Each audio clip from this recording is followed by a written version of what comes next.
Millionaire showed up drunk at the company, and what he asked his employee shocked everyone. If this story interested you, subscribe to our channel, don't forget to like this video, and tell us which city you're watching us from. We'll keep going. Emily's heels echoed through the silent corridors of the 40th floor of Platinum Tower, headquarters of Sanders & Associates Business Group. It was exactly 9:43 p.m. on a winter Thursday in Chicago, and she was the only person still working on that floor. The rhythmic sound of her footsteps was interrupted only by the distant hum of air conditioning equipment, which kept the environment at a constant artificial temperature. Through the mirrored windows, the city lights formed a shimmering carpet that stretched to the horizon. Emily was organizing some reports when she heard the unexpected sound of the executive elevator, the one used exclusively by the company's president, Richard Sanders. She frowned, surprised. It wasn't common to see him at that hour, especially after an important meeting with international investors that had taken place earlier. The elevator opened and Richard emerged, staggering slightly, his Italian tie loosened, his red eyes revealing that he had drunk more than usual. Emily tried to make herself invisible behind her desk, but it was too late. He had already noticed her. "You," he pointed in her direction, his voice harsher than normal. "Why are you still here?" Emily straightened her posture, years of professional experience preventing her from showing any discomfort. "I'm finalizing the reports from today's meeting, Mr. Sanders." Richard approached, leaning on her desk with one hand. The smell of expensive whiskey mixed with his imported cologne hung in the air. "You know what they told me today?" He laughed humorlessly. "That my company is perfect. Perfect and dead inside, like an ice crystal. Beautiful and cold." Emily remained silent, but her brown eyes carefully studied the man in front of her. In her 5 years as an executive assistant, she had never seen him like this, vulnerable, almost human.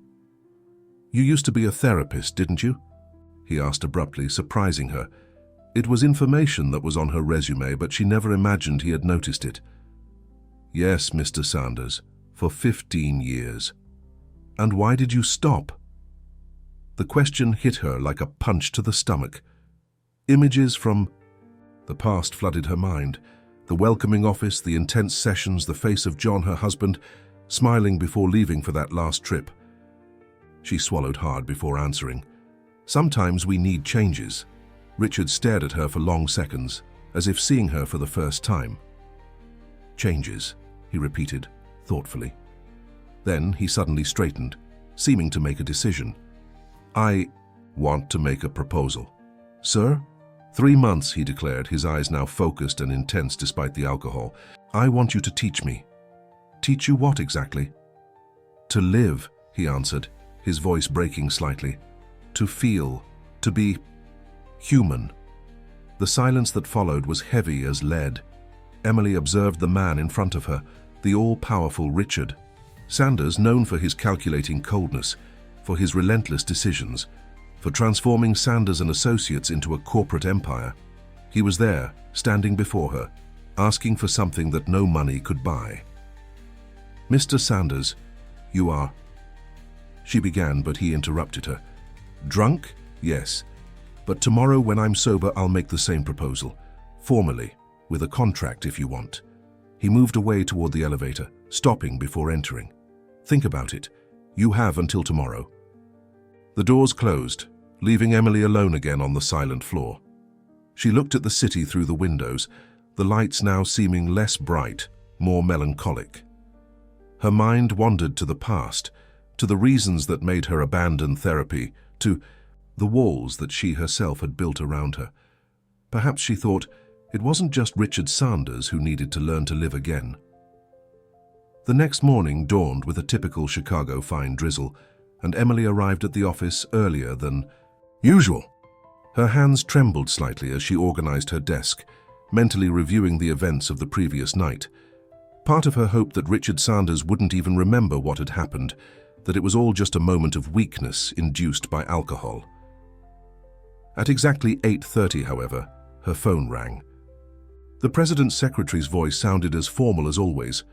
"Miss Emily, Mr. Sanders requests your presence in his office immediately." The presidential office occupied the entire top floor of the building. It was an imposing space, with black, marble flooring and a panoramic view of the city. Richard Sanders was standing by the window when she entered, impeccable in his Italian suit, without any trace of the vulnerability of the night before. "Please, sit down," he indicated one of the leather armchairs. On the glass table there was a folder of documents. "I imagine you're surprised that I remember our conversation."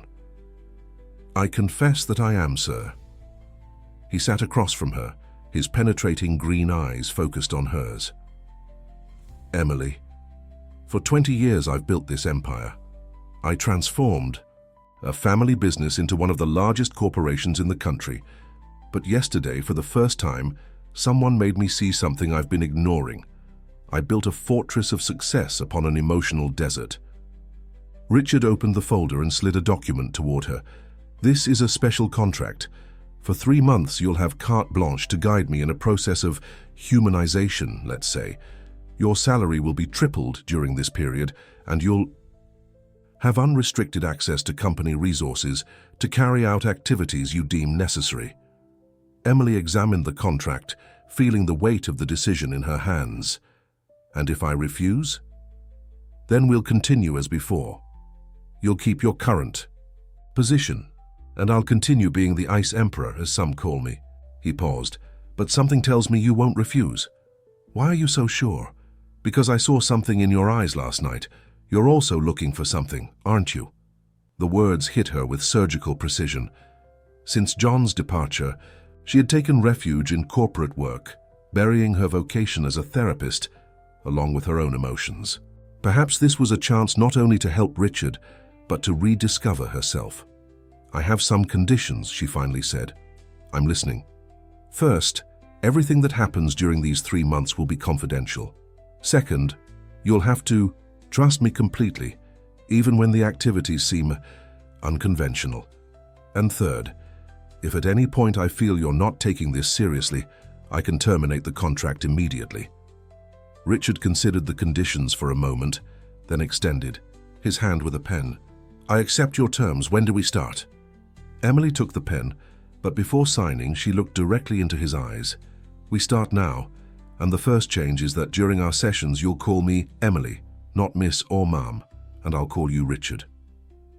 For the first time since she had known him, Emily saw a small, genuine smile appear on Richard Sanders' face.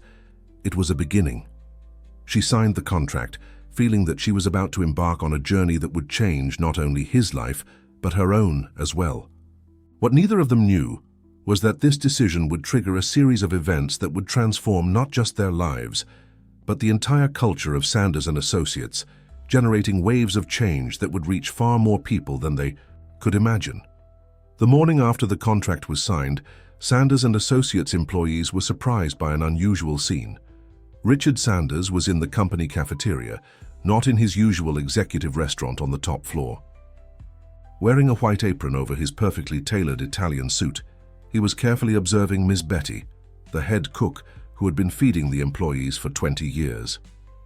"The secret is in the timing, Mr. Richard," Miss Betty explained as she stirred a large pot of beans. "No use trying to rush it. Beans are like people. They need care, patience." Emily watched the scene discreetly, leaning against the doorframe. It was her first lesson for Richard, to start the day preparing the food that sustained his employees. At first he had resisted the idea, arguing that his time was too valuable to be spent in the kitchen. But Emily was firm. There is no transformation without discomfort. The whispers began to spread through the corridors. Groups of employees casually passed by the cafeteria, smartphones in hand, trying to capture that surreal moment. The all-powerful Richard Sanders, known for his coldness and detachment, now learning to season beans with Miss Betty. "See, you smell that?" Miss Betty smiled as Richard leaned over the pot. "That's years of history in that seasoning. My grandmother taught me, who learned from her mother. Each dish tells a story." For a moment, something passed through Richard's eyes, a shadow of memory perhaps. "My mother," he began, but stopped as if the words were stuck. Emily approached discreetly, sensing that this was a crucial moment. "Did your mother cook, Richard?" she asked softly. He was silent for a few seconds, still looking at the bubbling pot. "She tried. After my father, after he was gone, she tried to compensate, but she never stayed in the kitchen for long. Work always called." Ms. Betty, with the wisdom of the simple, continued stirring her beans as if she hadn't heard anything. But Emily noticed how she discreetly passed an onion to Richard to peel, giving him something to do with his hands, while the emotions settled. At the other end of the cafeteria, Andrew Miller, the company's vice president, was watching the scene, with an enigmatic expression. Beside him, his personal assistant was furiously taking notes on a tablet. "This can't continue," muttered Andrew, more to himself than to his assistant.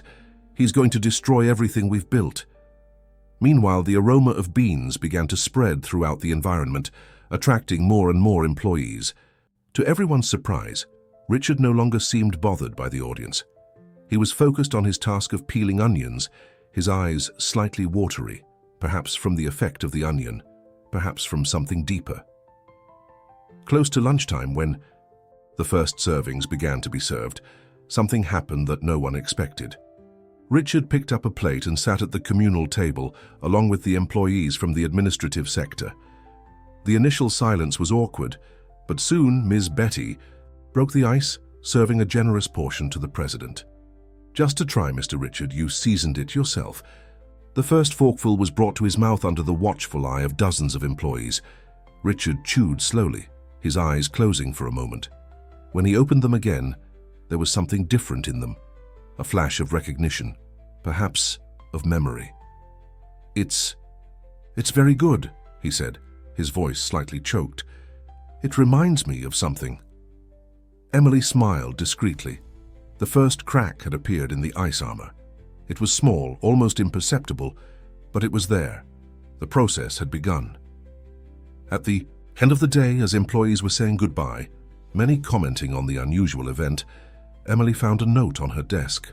It was from Richard, written in his precise handwriting. "Today I learned that some recipes take a lifetime to get right.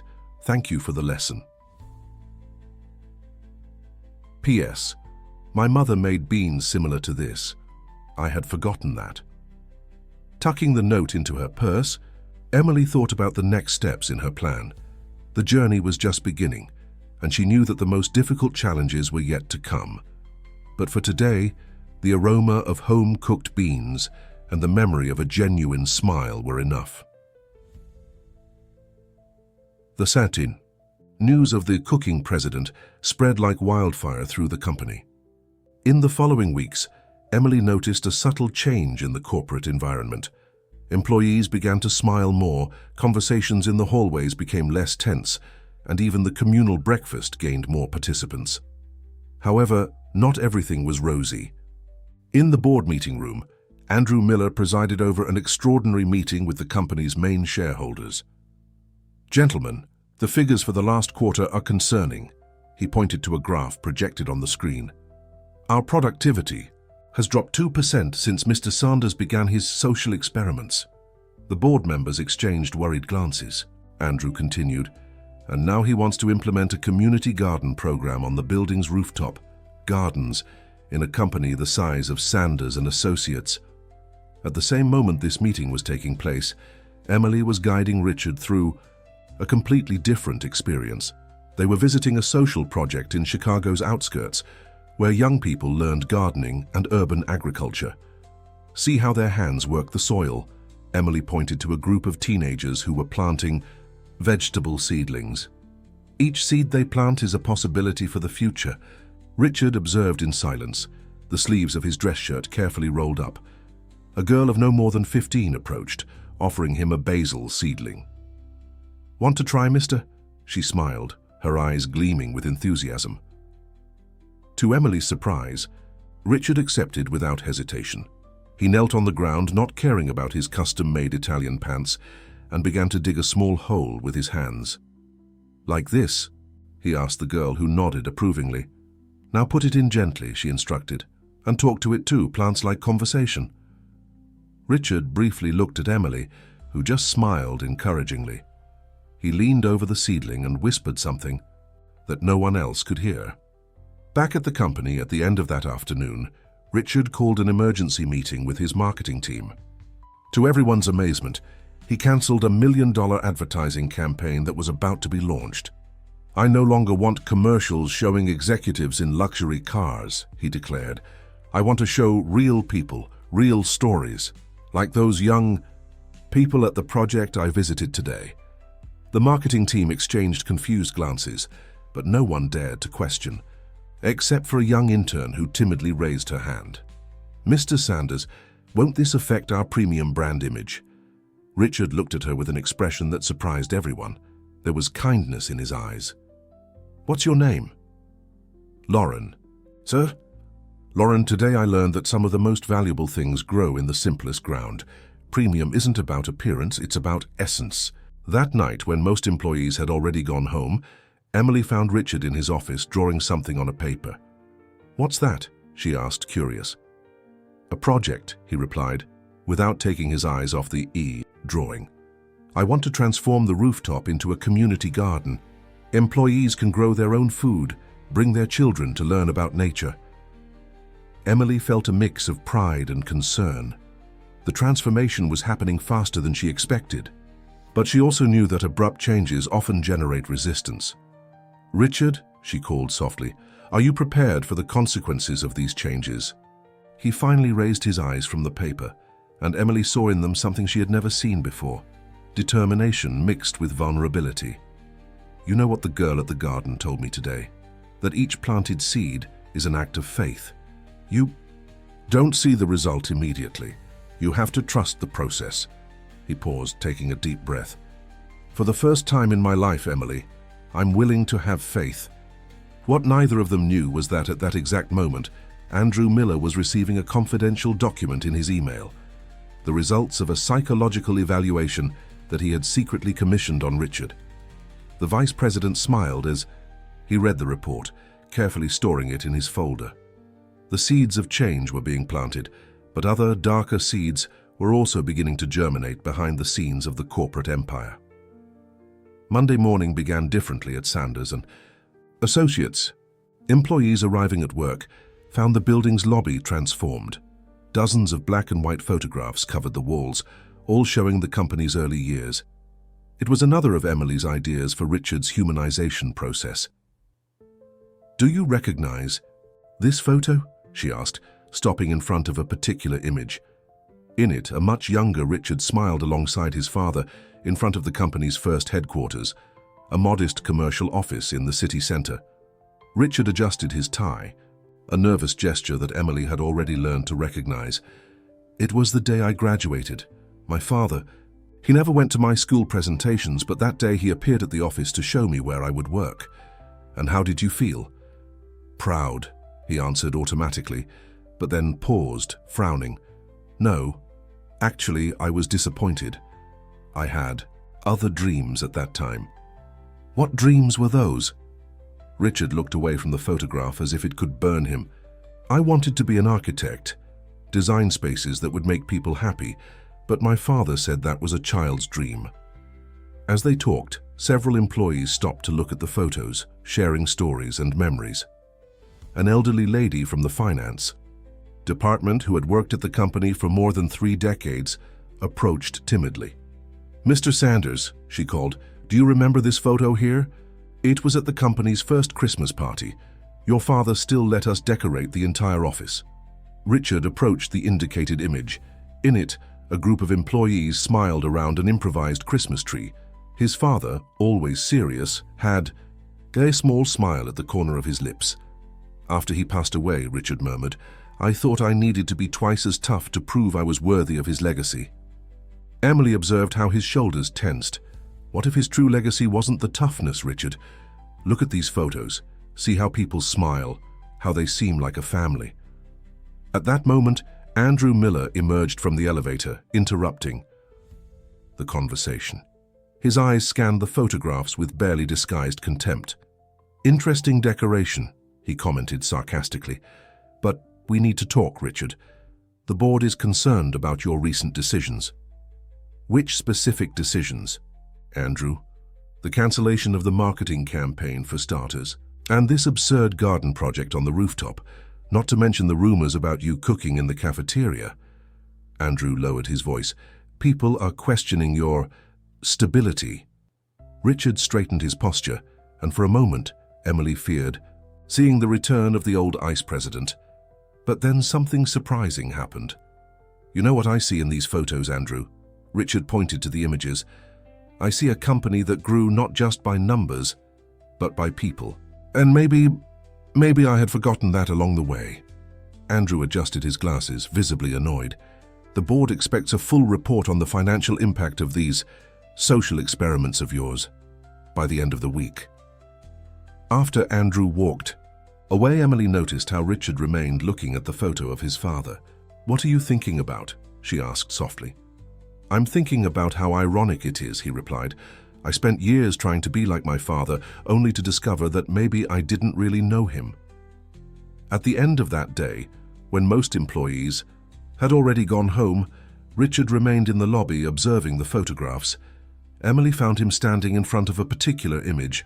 It showed his father sitting at a simple table, drawing something on a paper. He liked to draw too, Richard said, his voice almost a whisper. I had never noticed that before. Emily smiled gently. Sometimes we need to look at the past with different eyes to better understand who we are. And who am I, Emily? He asked, for the first time showing true vulnerability. That, she replied, is something you're beginning to discover. What neither of them noticed was the figure of Andrew Miller watching the scene from a distance, his cell phone discreetly recording every moment of that conversation. On his face, a calculating smile was forming. He had plans for those demonstrations of the president's weakness. The rooftop garden project was advancing quickly, transforming the once grey space into an urban oasis. Volunteer employees dedicated their lunch hours to help with the planting, and Richard, to everyone's surprise, was always present, sleeves rolled up, hands in the soil. I never thought I'd see the day when the all-powerful Richard Sanders would be planting lettuce, commented Sophia, one of the oldest analysts, as she helped organize the garden beds. Richard, who was kneeling nearby, smiled, a gesture that was now becoming increasingly frequent. Neither did I, Sophia. But you know what? This lettuce is already teaching me more about leadership than many MBAs I've taken. How so? Asked a young intern passing by. Well, you can't force a plant to grow, can you? You have to give it the right conditions, water, sun, nutrients, and then trust the process. It's very similar to managing people, actually. Emily, who was watching the scene from a distance, felt a wave of satisfaction. Richard's transformation was happening in a deeper way than she had initially imagined. It wasn't just a change in behavior, but a true metamorphosis of values. Meanwhile, on the 20th floor, Andrew Miller was conducting a tense meeting with some board members. A laptop displayed graphs and financial projections. As you can see, he pointed to the numbers, productivity has dropped 5% since the beginning of these social projects. Employees are wasting precious time playing gardeners. But employee satisfaction has increased significantly, argued one of the female board members, and turnover rates have dropped by half. Andrew adjusted his glasses impatiently. Satisfaction doesn't pay dividends, Helen, and our shareholders are beginning to get nervous. Back on the rooftop, something unexpected was happening. A group of children, employees' children, had been brought to see the garden. Richard, who normally felt uncomfortable around children, found himself surrounded by curious little gardeners. "Mister, why do you wear a suit to plant?" asked a little girl with braids. Richard looked at his Italian suit, now stained with soil, and laughed. "You know, I had never thought about that. I think it was time to buy some gardening overalls, right?" The children's laughter echoed across the rooftop, attracting more employees. Soon, a small crowd formed, all working together, sharing stories and dreams. "Mr. Sanders," called an older employee, "did you know that I have a community garden in my neighborhood? If you want, I can bring some medicinal herb seedlings." "That would be great, Mr. Joe," Richard replied, genuinely interested. "And please call me Richard." Emily felt her eyes water as she observed the scene. It was as if the garden wasn't just transforming the rooftop, but the entire company. The invisible walls that separated hierarchies were beginning to dissolve, giving way to something more organic, more human. At the end of that afternoon, as the last rays of sun colored the Chicago sky, Richard and Emily remained on the rooftop, admiring the day's work. "You know what's most amazing?" he commented, looking at his soil-covered hands. "For the first time in years, I feel like I'm building something real, not just numbers on a spreadsheet, but life." Emily nodded, understanding perfectly. "And how does that make you feel?" "Scared," he admitted, "but in a good way, as if I were waking up from a very long sleep." The moment was interrupted by the sound of footsteps. It was Andrew's assistant with a worried expression on her face. "Mr. Sanders, I'm sorry to interrupt, but Mr. Miller has requested an urgent meeting with the board for tomorrow morning. Something about a performance evaluation." Richard and Emily exchanged glances. The seeds of change were growing, but the weeds of resistance were also beginning to show their faces. The battle for the future of Sanders and Associates was just beginning. The boardroom was immersed in tense silence that morning. Andrew Miller, standing in front of a projection screen, presented a series of carefully prepared graphs and reports. Richard occupied his usual chair at the head of the table, but there was something different about his posture, a serenity that contrasted with the charged atmosphere. "As you can see," Andrew gestured to the projected numbers, "the president's recent decisions have caused significant instability in our corporate image. The shareholders are concerned about the direction the company is taking." One of the oldest board members, Dr. Martinez, adjusted his tortoiseshell glasses. "What kind of instability exactly, Andrew?"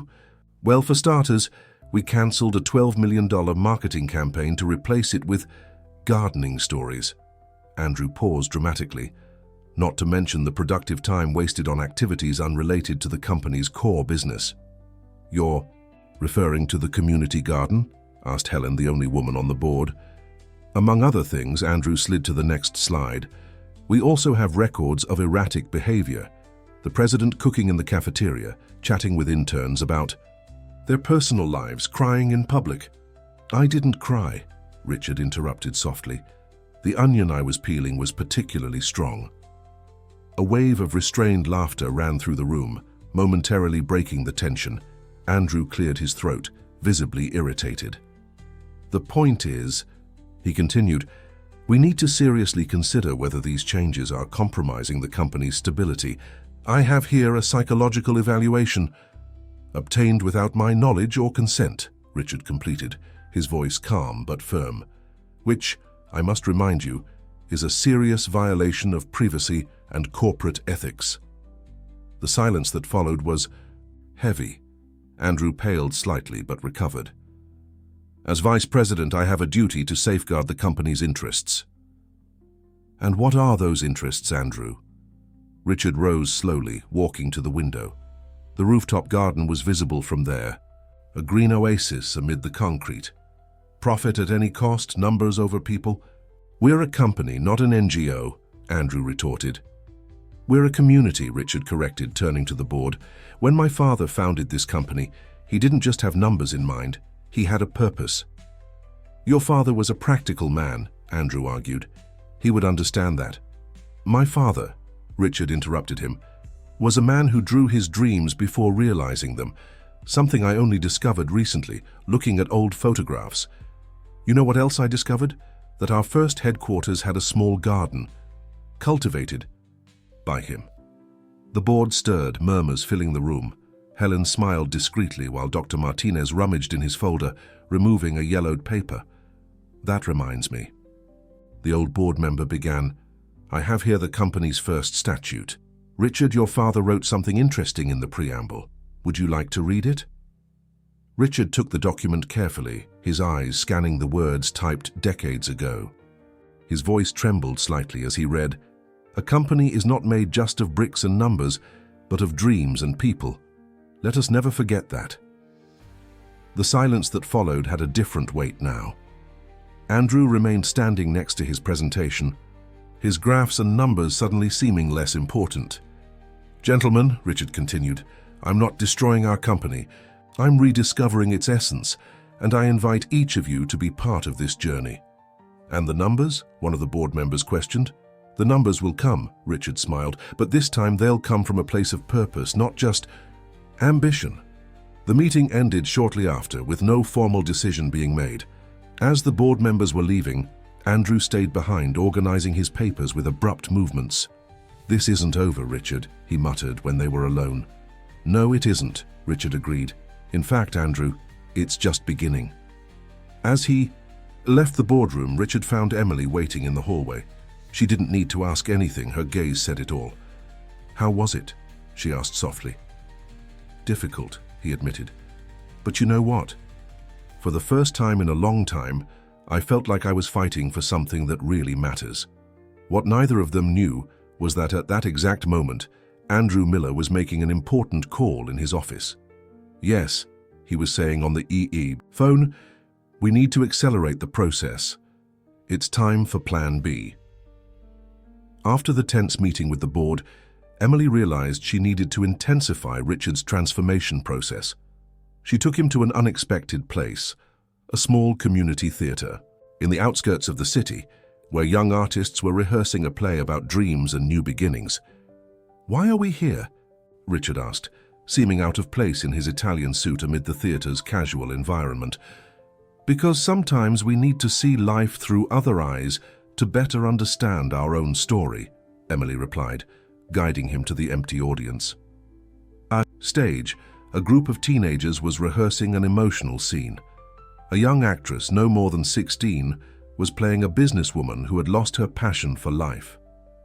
"It's as if I had built a fortress," the girl declared, her voice echoing through the theater. "But forgot to put in windows. Now I don't know how to let the light in anymore." Richard shifted uncomfortably in his seat. Emily noticed how his hands gripped the armrests. "Does that remind you of anyone?" she asked softly. Before he could answer, they were interrupted by the play's director, a gray-haired gentleman who introduced himself as Paul. "The young people are rehearsing a play about transformation," he explained. "It's about how sometimes we need to lose ourselves to find ourselves." "And does that work?" Richard asked, his voice betraying a rare vulnerability. "This finding oneself?" Paul smiled. "You know, I was an executive like you. I worked 16 hours a day, lived for the numbers, until one day my granddaughter asked me what color my dream was." "The color of the dream," Richard frowned. "Yes, and I realized I didn't know how to dream in colors anymore. Everything had turned black and white." Paul made a broad gesture toward the theater. "That's when I decided to change everything. Today, I help these young people keep their dreams colorful." As they talked, the young actors began an improvisation exercise. One of the girls approached Richard. "Want to participate?" she invited, extending her hand. "Me? No, I don't know how to act." "It's not about knowing," she smiled. "It's about feeling." To Emily's surprise, Richard accepted the invitation. On stage, the young people included him in a simple exercise. Each one should express an emotion without words, only with gestures and expressions. When his turn came, Richard was paralyzed for a moment. Then slowly, he began to make movements as if he were building an invisible wall around himself, only to desperately try to tear it down afterward. The entire theater was silent. The expression on his face was one of painful honesty. After the exercise, as the young people were saying goodbye, Paul approached again. "You know, Mr. Sanders, theater isn't about pretending. It's about finding truths that are already inside us." Richard nodded, still processing the experience. On the way back to the company, he remained silent for a long time. "Emily," he finally spoke, "I think I understood something today." "What?" "That girl in the play. When she talked about the fortress without windows, I always thought I needed to be that way. Strong, impenetrable. But what if true strength is in knowing when to let the light in?" Emily smiled, feeling they had reached a crucial point in the journey. "And are you ready to open some windows?" "I don't know if I'm ready," he admitted, "but I know I don't want to live in a fortress anymore." Back at the company, they found the lobby in turmoil. Employees were clustered around the bulletin board, where an official communication had been posted. It was a memo signed by Andrew Miller, announcing a complete audit of all the company's new social projects. "He doesn't waste time," Emily murmured. Richard, however, didn't seem worried. There was a new serenity in his gaze. "You know what's ironic," he commented. "For the first time, I'm not afraid of being audited, because I'm finally doing something worth defending." What they didn't know was that, the next day, something would happen that would test not only Richard's new strength, but also the very foundations of his transformation.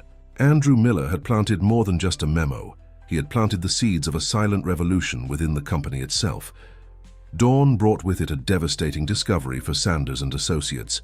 The rooftop garden, a symbol of the company's transformation, had been completely destroyed during the night. The plants were uprooted, the garden beds overturned, and deprecating messages were left on signs scattered throughout the location. "A company is not a kindergarten," and "Let's get back to real business." Richard received the news while still at home, through a call from the building's security. When he arrived at the company, he found a group of tearful employees observing the destruction. Ms. Betty, who had contributed seedlings from her own plants, held a small crushed rosemary plant in her trembling hands. "Who could do such a thing?" she murmured, inconsolable. Emily watched the scene with a tightness in her chest, her eyes fixed on Richard. It was a crucial moment. His reaction now would define much more than the future of the garden. To everyone's surprise, Richard showed no anger or frustration. Instead, he knelt beside Ms. Betty and gently took the rosemary from her hands. "You know what's most amazing about plants, Ms. Betty?" he asked softly. "Their ability to be reborn. With strong roots, they always find a way back to the light." Turning to the group of employees, Richard continued, "This garden wasn't just about plants, it was about hope, about transformation, and nobody can destroy that." Andrew Miller arrived at the rooftop at this moment, his face a mask of false concern. "What a tragedy, Richard. Perhaps this is a sign that we should focus on what really matters, our business." "You're partly right, Andrew," Richard responded, standing and cleaning the soil from his pants. "This is exactly about our business, about what kind of company we want to be." Turning to the employees present, Richard made an unexpected announcement. "From today, all executive meetings will be held here on the rooftop. We'll rebuild this garden together, day by day as we work. Every important company decision will be made with our feet on the ground and our eyes on the horizon." A murmur of approval ran through the group. Andrew, visibly displeased, tried to intervene. "This is ridiculous. The board will never—" "The board," Richard calmly interrupted him, "is invited to participate.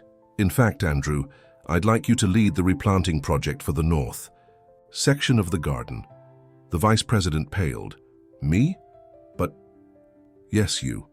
After all, as you said yourself, we need to focus on what really matters. And what matters more than rebuilding something that was destroyed?" The tension in the air was palpable. Employees observed the exchange between the two executives with barely disguised interest. That's when Helen, the board member, arrived at the rooftop. "Count me in for the replanting, Richard," she declared, removing her blazer. "I've always wanted to learn about gardening." One by one, other employees began to speak up, offering help, sharing knowledge about plants, suggesting improvements to the original project. What started as an act of destruction was transforming into an even stronger moment of unity. Emily observed everything with a mixture of pride and concern. Richard had handled the situation in a way she would never have expected from him a few weeks ago, but she could also see the barely contained fury in Andrew's eyes. This wouldn't end here. At the end of that day, as the first garden beds were already beginning to be rebuilt, Emily found Richard alone on the rooftop, contemplating the sunset. "How are you really feeling?" she asked. Richard was silent for a moment, his hands playing with a small rosemary sprout, a gift from Ms. Betty. "You know what's strangest? A few weeks ago, this would have destroyed me. I would have seen it as a defeat, a sign of weakness. But today I see it as an opportunity." "Opportunity?" "Yes. to show that true change doesn't happen without resistance, and that sometimes we need to lose something to discover how much it really means. At that moment, Richard's cell phone vibrated with a message. It was from the company's main international shareholder, requesting an urgent meeting for the next day. The subject, re-evaluation of the presidency.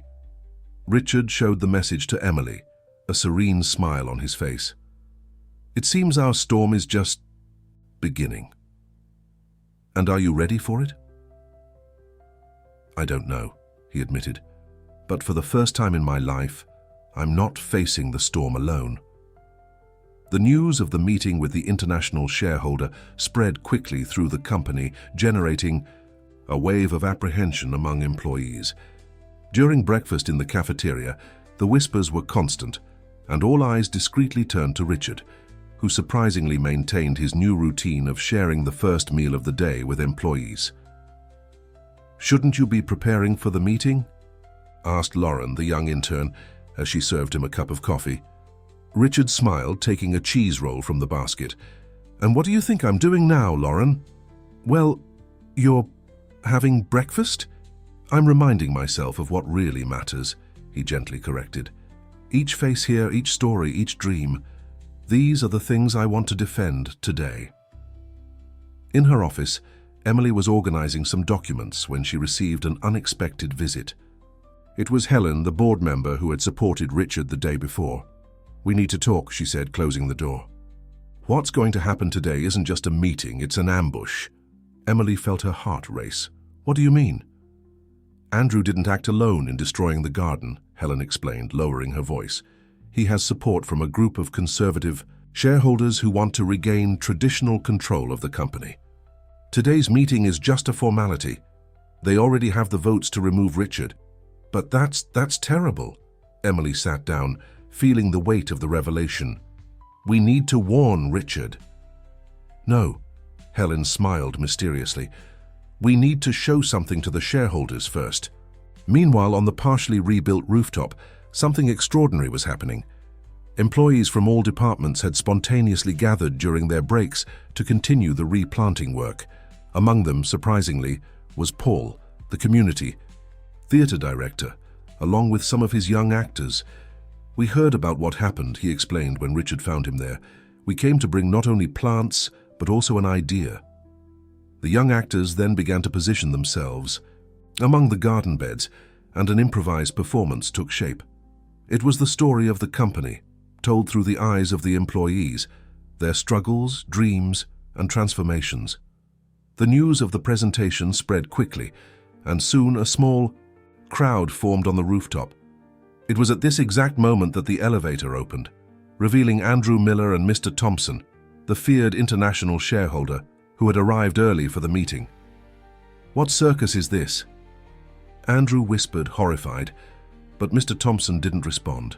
His eyes were fixed on the scene before him, especially on a young actress who was performing a scene about renewal and hope, using the newly planted garden beds as a backdrop. "Fascinating," he murmured, approaching to see better. Richard, who hadn't expected the early arrival of the two, remained calm. "Mr. Thompson, welcome to our garden under reconstruction." "This is the project causing so much controversy?" the shareholder asked, his accent heavy. "No, Mr. Thompson," Richard replied. "The controversy isn't about the garden. It's about change, about choosing what kind of company we want to be." At this moment, Helen and Emily emerged from the elevator, carrying a series of folders and a laptop. "Mr. Thompson," Helen called, "before we start the official meeting, I'd like to show you some figures I consider important." On the laptop screen, graphs and statistics began to unfold. Employee satisfaction indexes, reduced turnover, increased productivity in collaborative projects, and most significantly, an unexpected growth in brand value after the recent changes in corporate culture. But the numbers I presented, Andrew stammered, were carefully selected," Helen completed, "showing only what you wanted us to see." Mr. Thompson adjusted his glasses, studying the data with attention. His face, normally expressionless, showed growing interest. "Mr. Sanders," he turned to Richard, When I took over my position in my father's company, I also faced resistance to change. You know what I learned? Richard waited in silence. That sometimes the greatest risk is not risking change. Mr. Thompson paused, observing the young actors, who were now helping with the replanting. I think our official meeting will no longer be necessary. I'm seeing everything I needed to see here. Andrew paled. But Mr. Thompson, Mr. Miller, the shareholder interrupted him coldly. I suggest you dedicate your energy to your designated garden bed. The plants seem to need attention. As the group dispersed, Emily approached Richard. You don't seem surprised by all this. Because I'm not, he smiled. I learned something important in these last few weeks. When you act with truth, the right people always appear to help at the right time. The afternoon sun bathed the rooftop with a golden light, illuminating the new sprouts that were already beginning to emerge in the rebuilt garden beds. It was a new beginning, not just for the garden, but for everyone there. And this time, the roots were stronger than ever. The morning after Mr. Thompson's visit brought a different atmosphere to Sanders & Associates. Andrew Miller had requested a temporary leave, and the corridors buzzed with speculation about his future in the company. But for Emily, a deeper concern was beginning to emerge, something she had been trying to ignore in recent weeks. Sitting in her office, she was observing an old photograph on her desk, her and John, her husband, smiling in front of the therapy practice they had built together. Richard's transformation had awakened memories and feelings that she had carefully kept locked away. That photo is old. Richard's voice surprised her at the door. She hadn't heard him arrive. 6 years, she replied, resisting the urge to put the photograph away. It was our first office. Richard entered the room, sitting in the chair across from her desk. You never told me why you really left therapy. Emily took a deep breath, realizing that the moment she had feared so much had arrived, the moment to face her own story. John and I had a dream, she began, her voice soft. We believed we could help people reconnect with their essences, exactly as I've been doing with you. We worked with couples, families, executives. It was more than a job, it was a mission. What happened? A business trip. John was going to a psychology conference in Denver. She paused, composing herself. The plane encountered technical difficulties. After that, I couldn't help anyone anymore. How could I guide others when I had lost my own way? Richard remained silent for a moment, processing the revelation. And that's why you came to the corporate world. Yes, I thought numbers, spreadsheets, and reports would be safer than emotions, more predictable, she smiled sadly. Ironic, isn't it? Me doing exactly what you were doing. And now, Richard asked, softly, helping me change, how are you? Feeling? Emily stood up, walking to the window. The rooftop garden was visible from there, the new sprouts emerging with even more strength after the destruction. Scared, she admitted. Each time I see you opening up, facing your fears, I feel like I'm being challenged to do the same. It's as if the universe is telling me, and you, Emily, when are you going to start living again? Richard joined her at the window. You know what I've learned from you in these weeks? That sometimes we need to get lost to find ourselves. That vulnerability isn't weakness, it's courage. Are you using my own words against me? She laughed softly. I'm using the truth you taught me, he corrected. And maybe it's time for you to hear your own lessons. At that moment, a young intern knocked on the door, interrupting the conversation. Hey, excuse me, but there's a lady looking for Emily. Says she's a former patient. Emily frowned, intrigued. Upon reaching the reception, she immediately recognized the face. It was Sarah, one of her last patients before closing the practice. Emily, Sarah smiled, her eyes watery. I needed to find you. I saw on the internet the changes happening here at the company, the photos of the garden, and something told me your touch was in all this.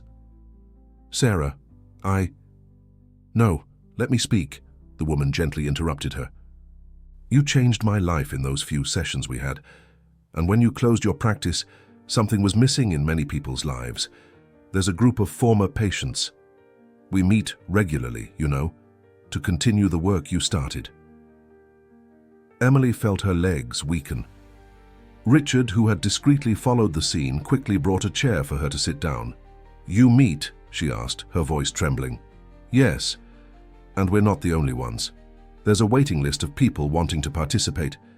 Emily, the work that you and John started, it continues to live. Through us."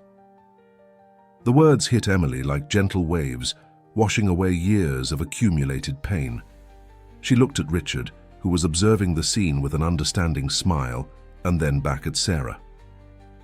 "Perhaps," she finally said, "it's time to reconnect with some things, or with all of them," Richard added softly.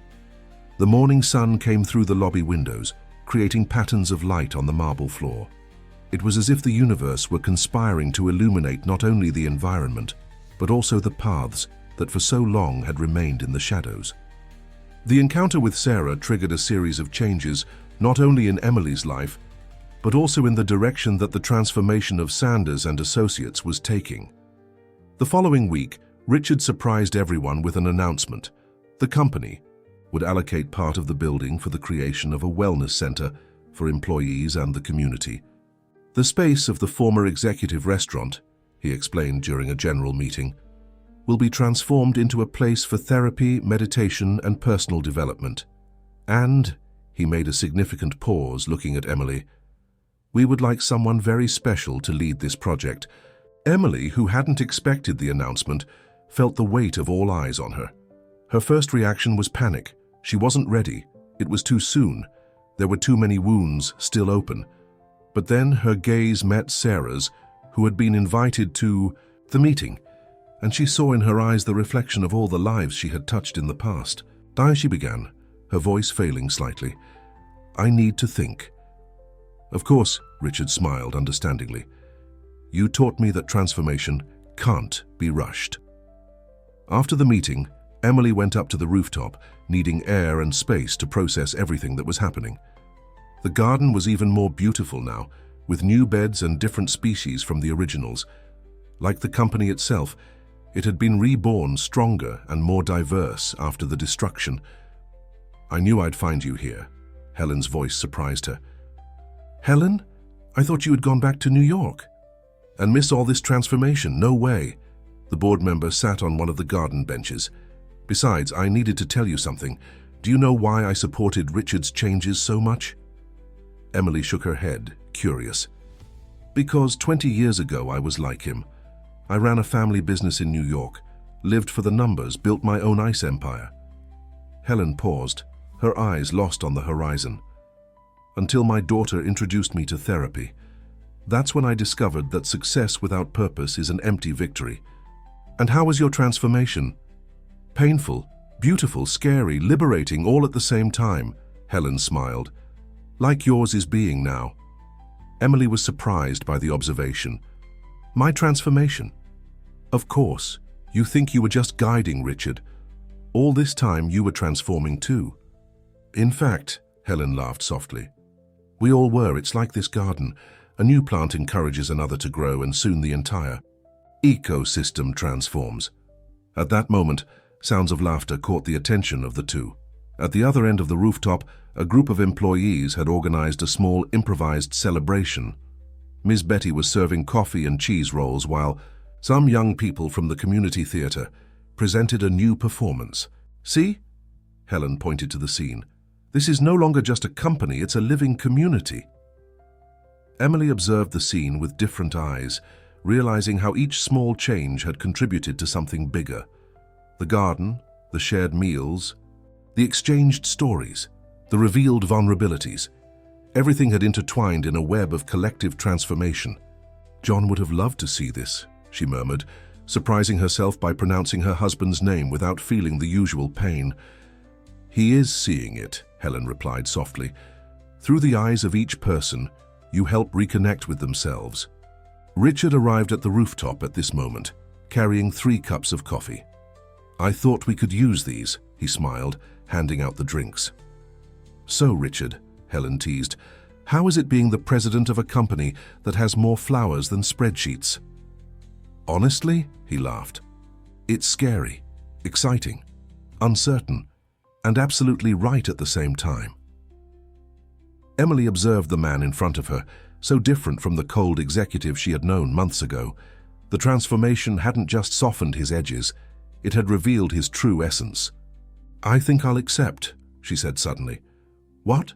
Richard asked, though his eyes indicated he already knew the answer. "The wellness center, but with one condition. I want it to be more than a therapy space. I want it to be a place of reconnection, of new beginnings. Like this garden." Helen raised her cup in a silent toast as the sun began to set on the Chicago horizon. In the sky, pink clouds mixed with shades of orange, creating a spectacle that seemed to celebrate not just the end of a day, but the beginning of a new era, both for Sanders and Associates and for each person who had been touched by its transformation. The construction work for the Wellness Center was advancing rapidly in the former space of the executive restaurant. Emily supervised every detail, blending modern elements with welcoming touches that resembled her old practice. On a special, Walshy had created a mural of photographs that told the story of the company's transformation, from Richard's first day in the cafeteria to the reconstruction of the garden. "It's amazing how everything connects," commented Lauren, the intern, who now assisted Emily in the project. "Each small change led to something bigger." Emily smiled, adjusting a photograph on the mural. "Like an emotional butterfly effect, isn't it?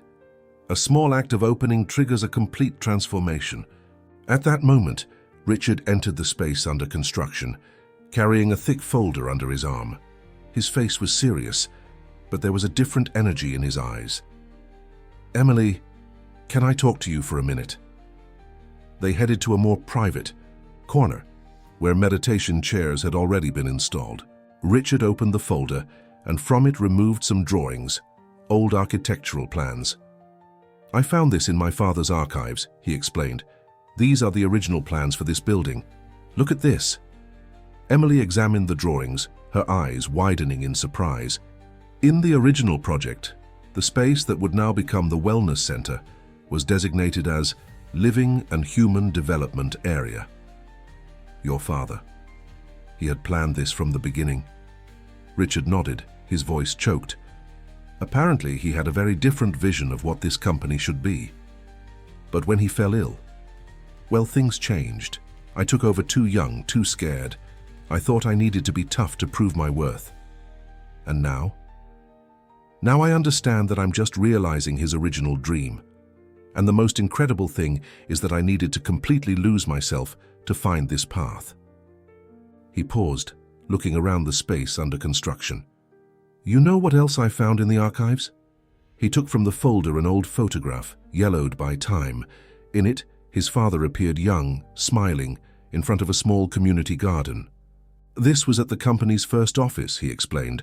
"Before everything grew, before the corporate empire, he cultivated a garden with the employees, exactly as we're doing now." Emily felt her eyes water. The roots were always here.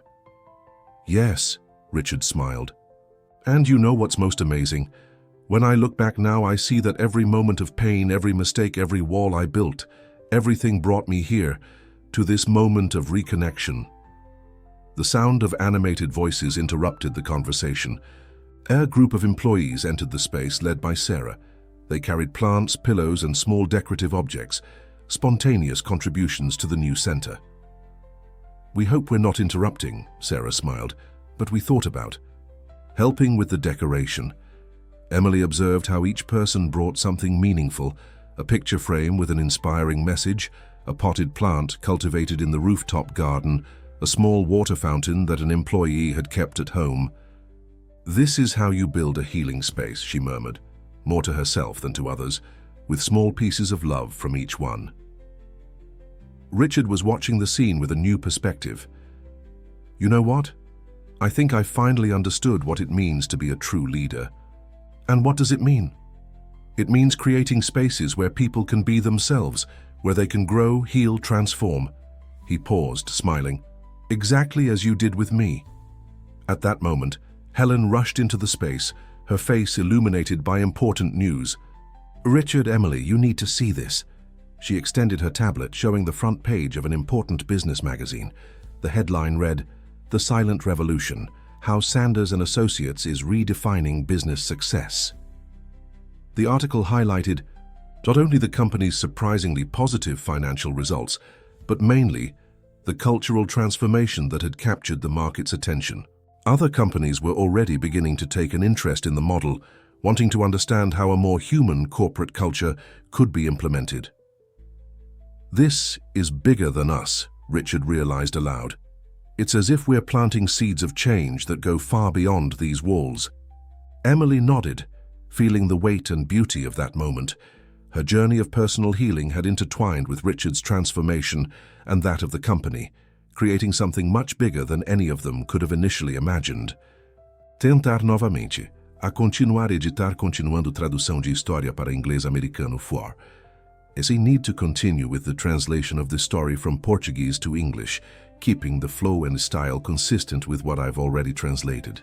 I'll maintain the American adaptation by using American English and American names locations as established in the previous part. Let me continue with the translation.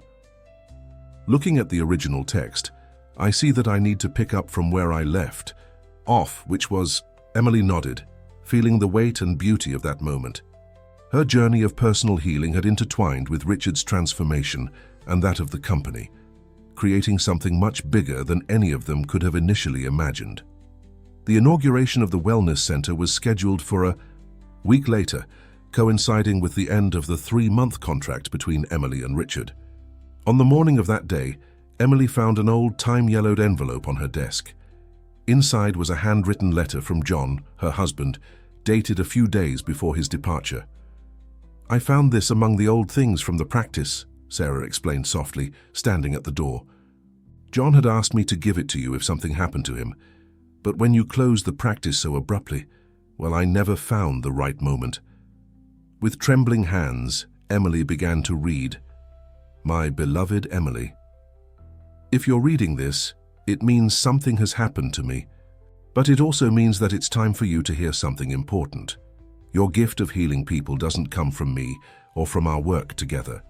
It comes from your essence, from your unique ability to see light in people, even when they can't see it themselves. I know your tendency will be to close off, to build walls. But remember, the strongest people aren't those who never fall, but those who learn to get up and, more importantly, help others to get up too. Don't let my absence be the end of your story. Let it be the beginning of a new chapter. With eternal love. John." Silent tears ran down Emily's face as she finished reading. It was as if John had somehow foreseen not only her reaction to the loss, but also the path she would need to travel to find herself again. "He always knew, didn't he?" she whispered to Sarah, "that I would need to lose myself to find myself again." "Just as you knew that Richard needed the same," Sarah smiled gently. "Sometimes we need to be for others what we wish someone had been for us." At that moment, Richard appeared at the door bringing a surprise with him. It was the old 3-month contract, the one that had started the entire journey. "I thought we should do something symbolic with this," he suggested. "Maybe plant it in the garden, let it transform into something new." Emily looked at the contract, then at John's letter, and finally at the people in front of her. It was as if all the circles of her life were closing and opening simultaneously. "No," she decided. "Let's put it on the center's mural, as a reminder that the deepest transformations begin with a simple yes to change." As they walked together to the center under construction, they encountered an unexpected scene. Dozens of employees had spontaneously gathered to help with the final preparations. Ms. Betty was organizing a special breakfast.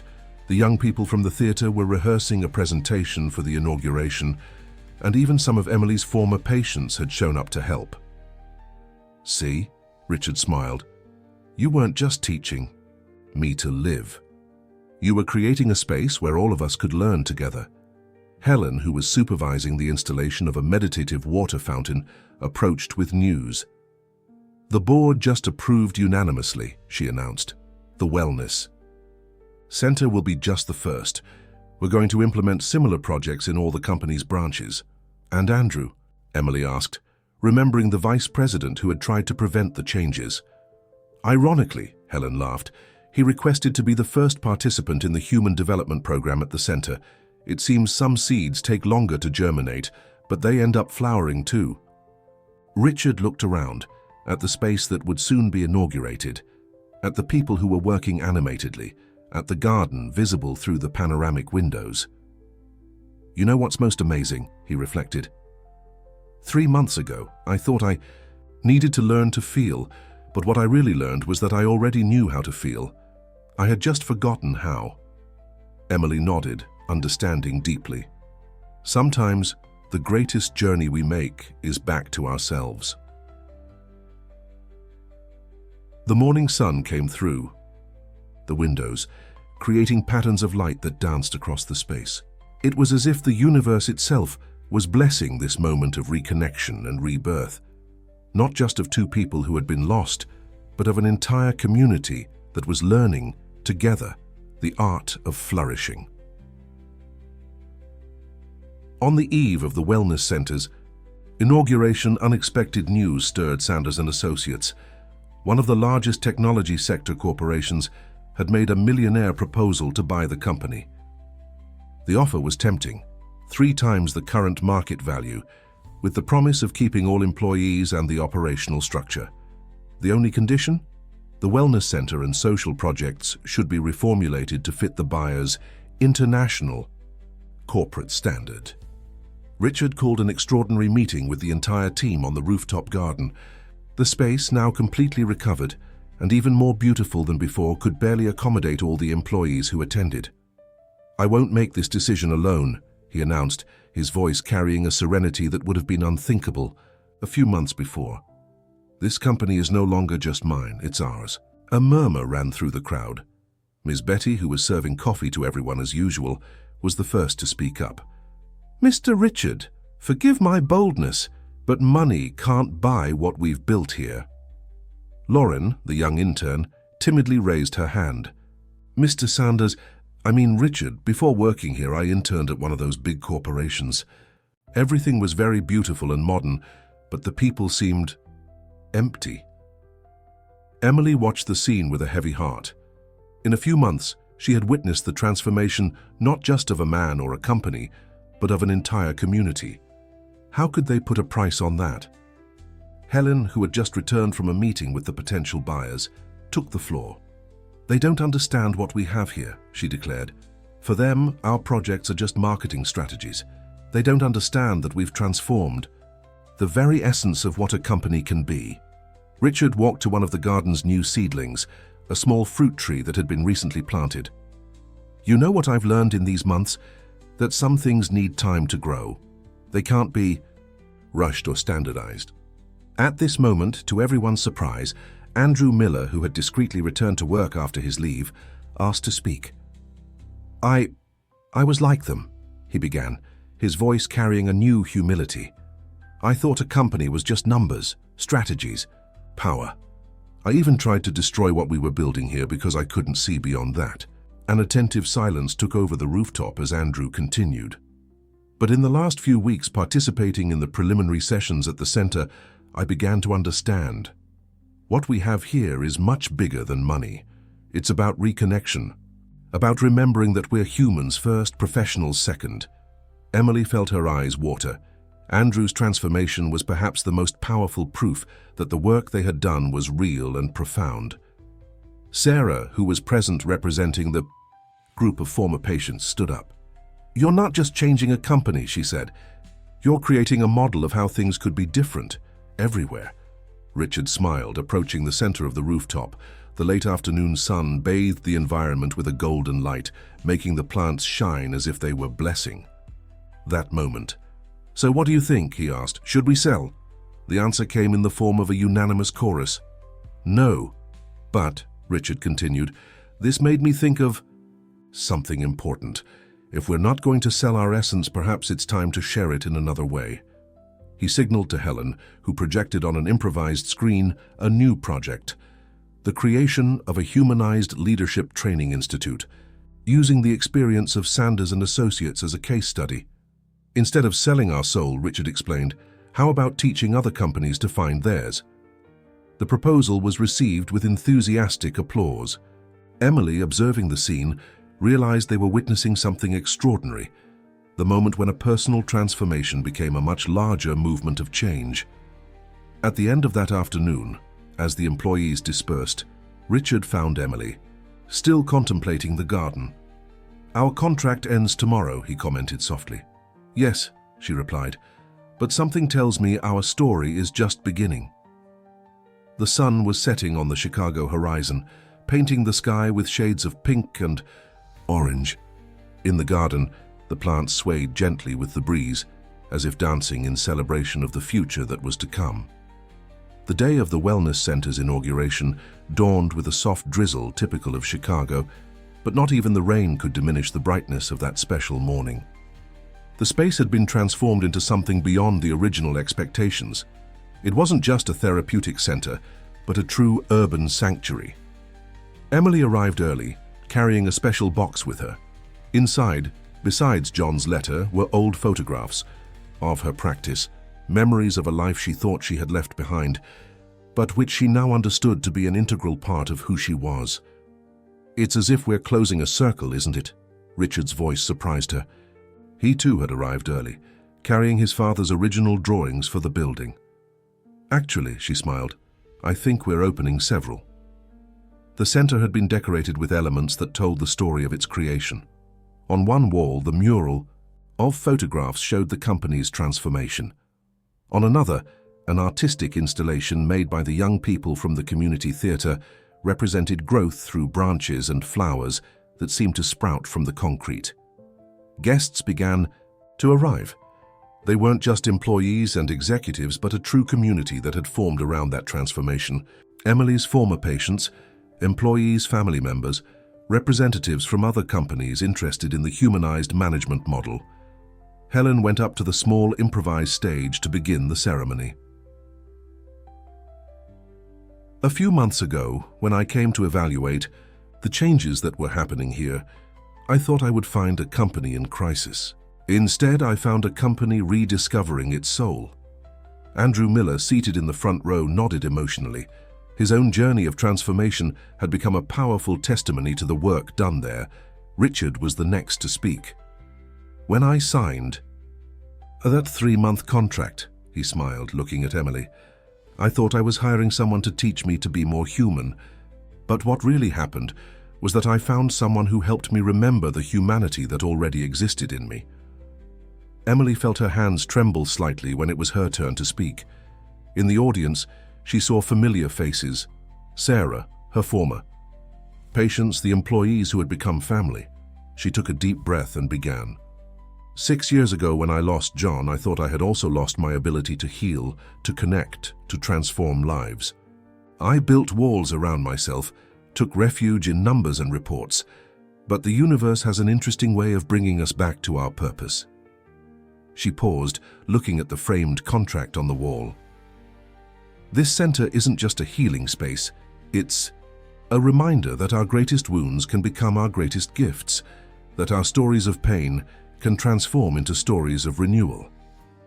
Ms. Betty, who had prepared a special coffee for the occasion, was distributing steaming cups while silent tears ran down her face. Lauren, the intern, was documenting everything with her tablet, but occasionally needed to wipe her eyes to continue photographing. At the end of the ceremony, Richard and Emily walked together to the rooftop garden. The sun had finally won over. The drizzle and a rainbow was forming on the Chicago horizon. "So," Richard smiled, "I guess I'm officially no longer your patient." "No," Emily agreed. "Now we're just two gardeners trying to make something beautiful grow." They observed the movement in the center through the glass windows. People were talking, laughing, hugging. Some were crying, others meditating in the reserved spaces. It was life in its most authentic form. "You know what's most amazing?" Richard reflected. 3 months ago, I measured success in numbers, profits, acquisitions. Today, I see success in the employees' smiles, in the peace we find up here, in the way people look each other in the eyes when they talk." Emily smiled, picking up a nearby watering can. "And yet the company has never been so prosperous. Because we finally understand that true prosperity isn't about having more, but about being more. A gentle breeze swayed the garden plants, bringing the scent of the aromatic herbs that Miss Betty had planted. In the center, the soft sound of the water fountain and occasional laughter could be heard. And now? Emily asked, more to herself than to Richard.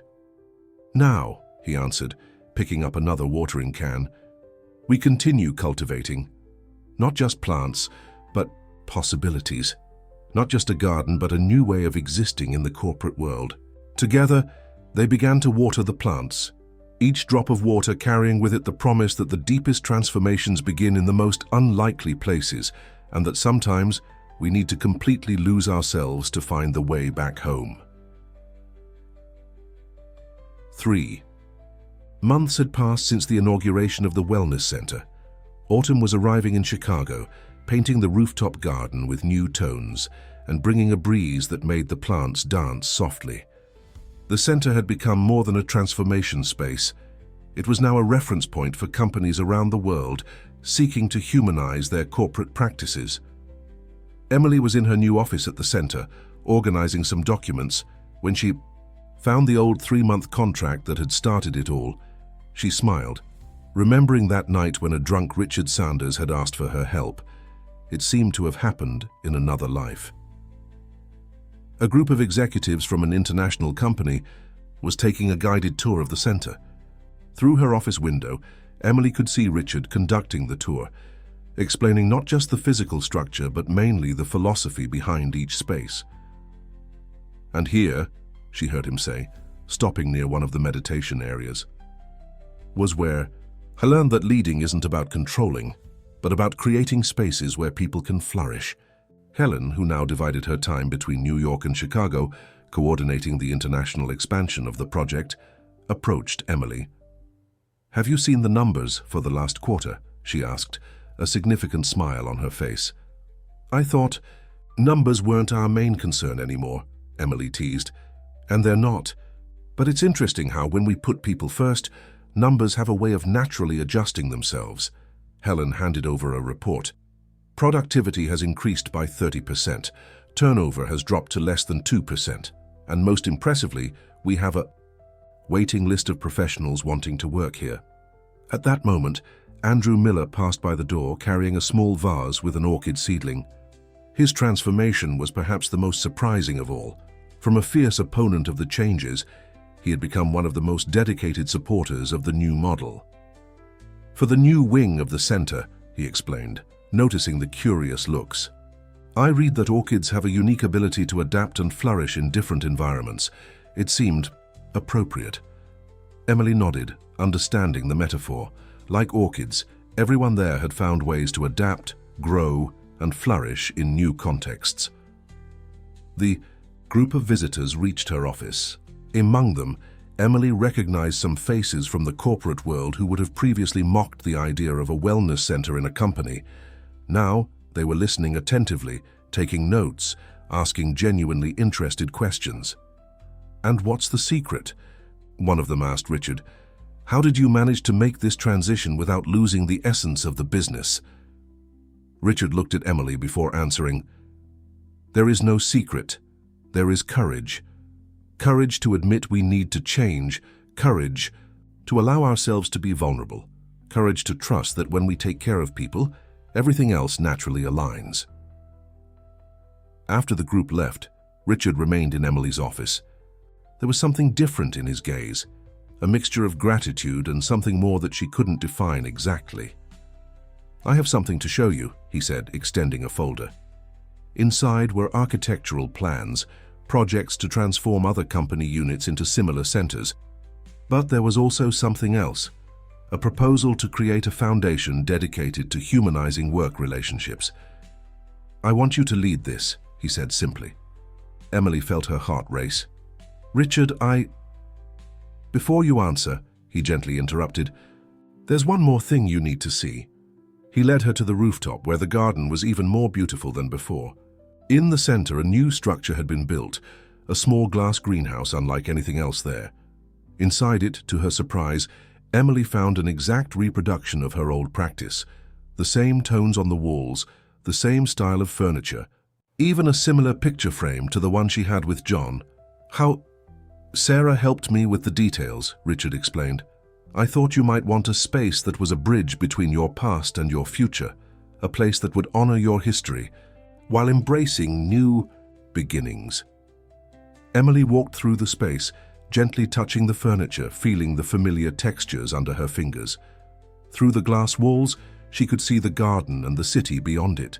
It was as if all the fragments of her life were finally coming together in a new whole. So, Richard asked softly, what do you think? Emily turned to him, silent tears running down her face, but a smile illuminating her eyes. I think some contracts don't need paper to be eternal. A year had passed since that night, when a lonely executive had asked for help to relearn how to live. The rooftop of Sanders & Associates was decorated for a special celebration, the first anniversary of the Wellness Center and the official inauguration of the New Paths Foundation. The space was unrecognizable. The garden, now mature, had transformed into a true urban oasis. Vines elegantly covered the pergolas, vertical gardens produced fresh vegetables for the cafeteria, and the small glass greenhouse, Emily's office, shone like a jewel amid the greenery. Guests were beginning to arrive. They weren't just executives and employees, but a true community that had formed around that transformation. Ms. Betty coordinated a team of volunteer employees who had prepared the entire buffet, a mixture of dishes that told stories of different origins and traditions. Richard observed the movement from a quieter corner of the garden. He wore an impeccable Italian suit, but his shoes were slightly stained with soil. He had spent the morning helping to plant new seedlings for the occasion. Thoughtful? Emily approached, carrying 2 cups of Ms. Betty's special coffee. Reflective, he corrected with a smile. I was remembering that first morning in the cafeteria, peeling onions with Ms. Betty. It seems like it was in another life. In a way it was, she agreed, handing him one of the cups. The event began with a special presentation by the community theater group, now officially sponsored by the foundation. They had prepared a play that portrayed the company's transformation, but from a unique perspective, through the eyes of the garden plants. Andrew Miller, who now led the foundation's mentoring program, watched the presentation with tears in his eyes.